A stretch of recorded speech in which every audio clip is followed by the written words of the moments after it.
दोस्तों, इम्तियाज़ जलील कई दिन पहले ये ऐलान कर दिया था कि वो 23 सितंबर को रामगिरी के खिलाफ औरंगाबाद से मुंबई तक एक रैली निकालेंगे और मुंबई में जाकर धरना देंगे और मांग करेंगे कि रामगिरी को गिरफ्तार किया जाए। 23 सितंबर आई और रैली भी निकाली गई और साथ साथ चैलेंज करते हुए रामगिरी को क्या कहा है वो भी सुनने के काबिल है। आप इसको ज़रूर सुना करें।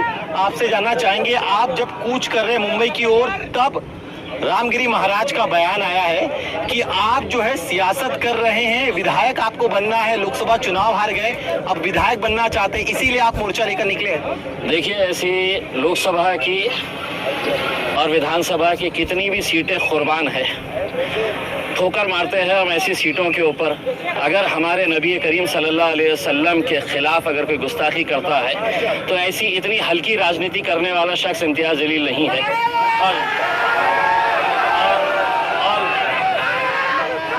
और दूसरी बात यह है कि मुझे राजनीति करने के लिए ये रामगिरी जैसे घटिया लोगों की जरूरत कभी नहीं पड़ेगी इंशाअल्लाह। उसमें मैं मेरे तौर के ऊपर मुझे मेरे जमहूरी इख्तियार है, मैं सिर्फ ये कहना चाह रहा हूँ, ये मुल्क में कायदा है, कानून है और ये संविधान है।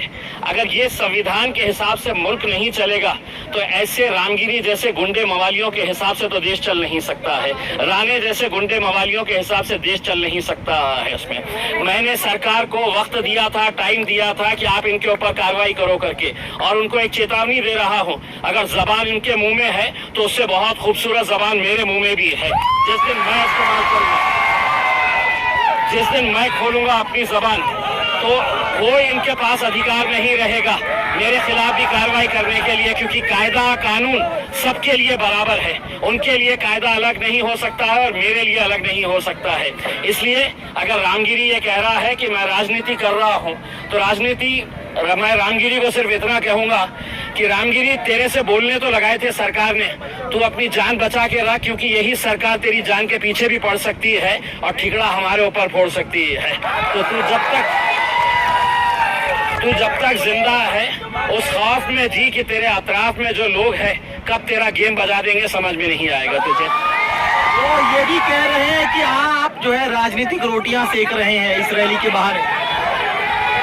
देखिए, मैंने आपके सवाल का जवाब मैंने इस हिसाब से दे दिया है। ऐसे 50 ओहदे जो है वो हम ठुकराएंगे, हम ठोकर मारते हैं साहब ऐसी सियासत के ऊपर जहां पे आप खुलेआम हमारी जिंदगी से भी अजीम है, जिन्हें हम अपनी जिंदगी से भी ज्यादा मोहब्बत करते हैं, हमारे पैगंबर सल्लल्लाहु अलैहि वसल्लम, अगर उनके खिलाफ आप बोलेंगे और मैंने दूसरे राजनीतिक पार्टियों की तरह, नेताओं की तरह घर में बैठा रहूं और सिर्फ निवेदन देता रहूं, तो ये नहीं। मैंने भी बहुत निवेदन दिया। अब मैंने सरकार को कहा कि एक मर्तबा अगर तुम देखना चाहते हैं कि मेरी भी ताकत क्या है, तो अल्हम्दुलिल्लाह ये देख लीजिएगा कि रामगिरी ने यह भी कहा कि विचारों का खंडन विचारों से होना चाहिए, ऐसी रैली नहीं निकालनी चाहिए थी आपको। मैं ये रामगिरी को ये कहना चाहता हूँ, जब तेरे प्रवचन के अंदर लोग सुनने के लिए आते हैं तो तेरे धर्म के बारे में अच्छा क्या है ये बता। तेरे धर्म के साथ साथ एक इंसान की हैसियत से इंसान ने कैसा जीना चाहिए लोगों को ये बता, ना कि ये बता कि मेरा धर्म बहुत अच्छा है और इस्लाम धर्म के अंदर ये खामियां है। ये लोग सुनने के लिए नहीं आते। तेरे जैसे किराए के टट्टू सरकार के इशारों के ऊपर नाचते हैं। भगवा चोला पहन के कोई भी अपने आप को संत और महंत कह नहीं सकता है। एक दौर था कि जब आसाराम बापू के कदमों के ऊपर ये सभी लोग पड़े रहते थे। आज आसाराम बापू जेल में पड़ा हुआ है। रामगिरी, तेरा भी वक्त आएगा। आप कह रहे हैं रामगिरी महाराज का वक्त आएगा। उन्होंने एक और चीज कही है कि मैंने जो कहा था उसमें गलत कुछ भी नहीं है। तो मैं उसको चुनौती देता हूँ कि तू वक्त दे, तेरे वक्त के हिसाब से हम आएंगे और हमारे साथ बैठ के चर्चा कर। तेरे जैसे लोग आधी अधूरी जानकारी हासिल करके सिर्फ तेरे को मुख्यमंत्री ने, उप मुख्यमंत्री ने और सरकार ने कहा कि जा तू इस्लाम के बारे में बोल, तू पैगंबर के बारे में बोल, हम तेरी रक्षा बढ़ाएंगे करके। और अब मैं वो रामगिरी को ये कहना चाहता हूँ कि मुख्यमंत्री साहब, इसकी जान बचाइए। इसको Z+ सिक्योरिटी दीजिए, वरना रात में गलती से इसके कमरे में बिल्ली भी घुस आएगी ना तो ये डर के उठ जाएगा कि कौन आया है करके। कह रहे हैं कि मैं संत हूँ, संतों का काम होता है सत्य बोलना, मैंने सत्य ही कहा है। ये संत आजकल मार्केट में, ऐसे संत मार्केट में हर गली के अंदर घूम रहे हैं, भगवा चोला पहनते हैं, अपने आप को संत कहते हैं, महात्मा कहते हैं। असल में ये पैसा कमाने का धंधा ये लोगों ने बना लिए है करके, इनके पास कोई जानकारी नहीं है। अपने धर्म के बारे में बात करो, अपने मजहब के अंदर क्या अच्छा है ये बताओ लोगों को, ना कि तुम किसी दूसरे धर्म का पोस्टमार्टम। और आप क्या समझ रहे हैं कि मेरी जबान मेरे मुंह में नहीं है क्या? मैं नहीं बोल सकता हूँ क्या? किस किस मुद्दे के ऊपर मैं बात कर सकता हूँ? ना तो मेरी तहजीब इसकी इजाजत देती है, ना मेरी संस्कृति इसकी इजाजत देती है, और ना मेरा मजहब इसकी इजाजत देता है। इसीलिए मैं खामोश बैठा हुआ हूँ। आज आपकी तिरंगा रैली के खिलाफ गंगापुर में एक बड़ा हिंदू विराट मोर्चा निकाला गया, जिसमें उनका कहना था कि हम रामगिरी महाराज के समर्थन में मोर्चा निकाल रहे हैं। मेरे जितने लोग उतने कोने में खड़े हुए हैं ना, उतने लोग भी तुम्हारे गंगापुर में जमा नहीं हुए हैं जितने मेरे पास आए हुए हैं करके। और ये क्या करे हैं, हिंदुस्तान के जितने भी सेमड़े सामड़े हैं,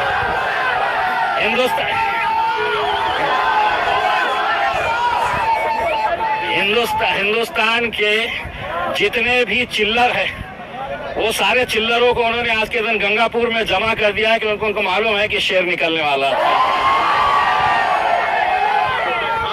तक आप जो है इगतपुरी तक पहुंच चुके हैं, क्या काफिला मुंबई तक जाएगा? और चूंकि हिंदू संगठन जो आपके खिलाफ है, तिरंगा रैली के खिलाफ, जो आपकी रैली के खिलाफ है, देखिए मैंने पहले भी साफ कहा है कि मैं यहाँ पर इतने सारे लोग जो आए हैं ये इस मुल्क से मोहब्बत करते हैं, हमारा मजहब हमें ये सिखाता है।